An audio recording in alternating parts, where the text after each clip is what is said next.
Es increíble la corrupción, los niveles de corrupción y la impunidad que vivimos en México.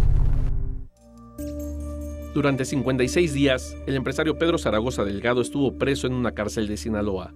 Fue detenido el 20 de enero de 2016 en la Ciudad de México y trasladado de manera inmediata a Culiacán, donde radicaba la orden de aprehensión.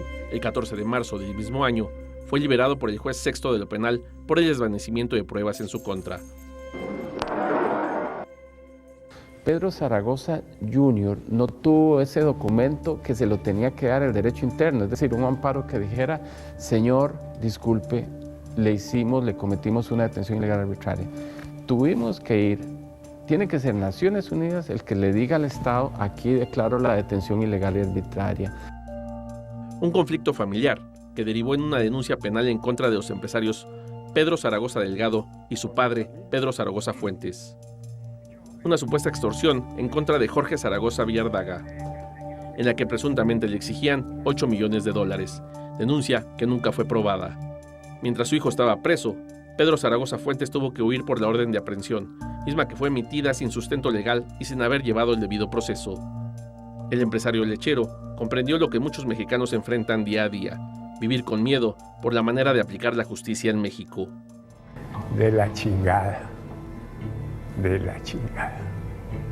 Así es, 13 meses de la chingada. Había arreglado con el jefe militar de la plaza que me escoltaran. Y me escoltaron para poder llegar al penal. Porque teníamos miedo de que me fueran a hacer alguna otra cosa y me dejaran adentro. Las irregularidades en este caso llegaron hasta el Consejo de Derechos Humanos de la Organización de las Naciones Unidas, quien calificó la detención como arbitraria. Vamos a investigar violaciones al debido proceso, vamos a investigar tortura porque la hubo, vamos a investigar toda esta gravedad de un abuso en el derecho. El caso presentado ante la ONU concluyó que en México las leyes se pueden aplicar por consigna. Y vimos los riesgos de detención ilegal, arbitraria y de tortura. Y nos encontramos que la figura del arraigo, es decir, que a usted lo puedan detener sin una acusación, sin derecho al abogado, etc., es una violación, es un riesgo a la libertad. En su resolución, el Grupo de Atención a Detenciones Arbitrarias y Tortura de la ONU puso en evidencia el sistema judicial en México, en el que en muchas ocasiones carecen de la objetividad legal y su fundamento se basa en la fabricación de evidencias y compra de jueces. México ha ratificado todos los tratados de derechos humanos de Naciones Unidas, ¿me explico? Es decir, México es un país que hacia afuera, de verdad, hace un trabajo interesante en derechos humanos. La pregunta es si ese trabajo que hace afuera también se cumple adentro, es decir, si lo implementa. Yo creo que aquí hay un doble estándar o un divorcio. Dentro de los resolutivos que solicitó la ONU al gobierno mexicano es que se garantice una investigación completa e independiente de las circunstancias que rodean la privación arbitraria de la libertad y que adopte medidas apropiadas contra los responsables de la violación de los derechos de la familia Zaragoza.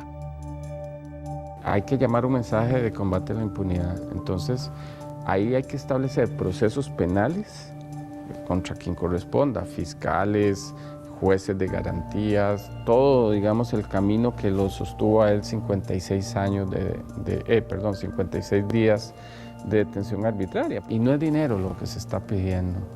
Lo que se está pidiendo es que no se repita, que no haya otra gente que le pueda pasar esto. Lo que pasa es que esto está pasando sistemáticamente.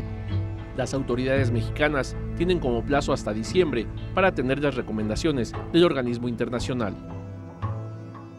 ¿Cuánto pobre estará en las cárceles de México injustamente?